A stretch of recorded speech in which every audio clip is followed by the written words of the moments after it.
Hi guys, is autoimmune disease food related? Food is related to autoimmune disease in many cases, most of the time actually. For autoimmune disease to happen, something has caused your body to get confused. So it's starting to attack itself. And so why would this happen? A lot of times it could be food related, but it could also be mold, it could be environmental toxins. But whatever it was, we need to figure out the cause. What is it that is causing your body to be confused, to attack itself? So whatever it is that created some inflammation, most likely it went through your body and tore little sections of your intestine. This leads to intestinal permeability.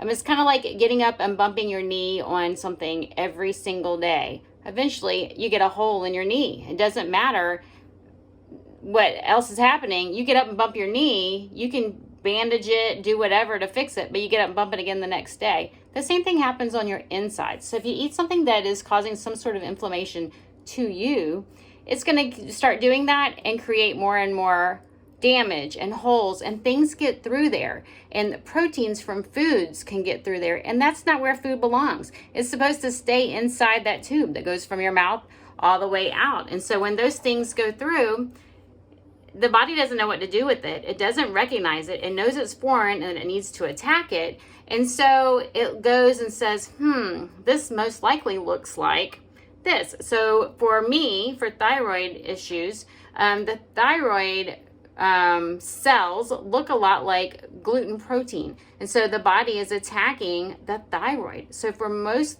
cases of autoimmune thyroid, gluten is an issue. You have to remove the gluten.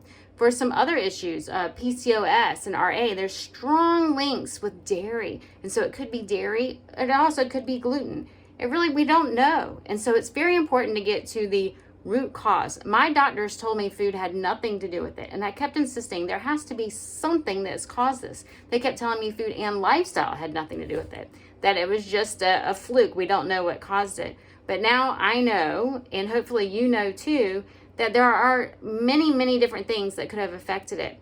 For me, I think a lot of the damage was from heated plastics. I was running, I was using, I call it redneck Tupperware. I would get a margarine container. I was also eating margarine, inflammation, and I was eating deli meats, more inflammation. But I would run those plastic containers through the dishwasher and use them to store my leftovers. Well, I didn't know that that loosened up those plastics. Those plastics were getting into my food. Then I was probably microwaving them, heating the plastics again, putting more plastics in my food, and ingesting them. One of my things in the 2000s, maybe the early 2000s, maybe 2002, I was definitely eating a lot of lean cuisines. Lean cuisines, they were healthy. I had degrees in nutrition. Hello. This was chicken, it was broccoli, it was healthy.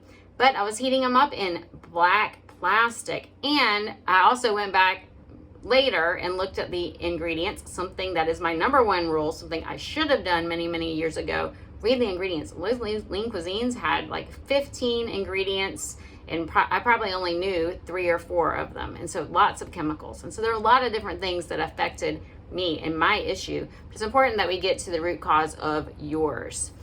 Follow me.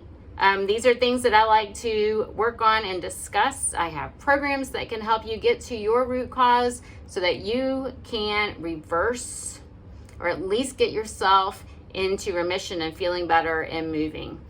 It doesn't matter which autoimmune illness you have, we need to get to the source of the inflammation.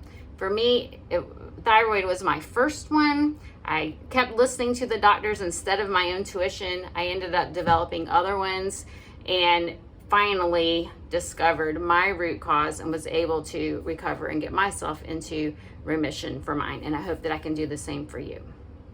Like and subscribe to my channel. Please share this information, and please follow me at holisticfarms.com.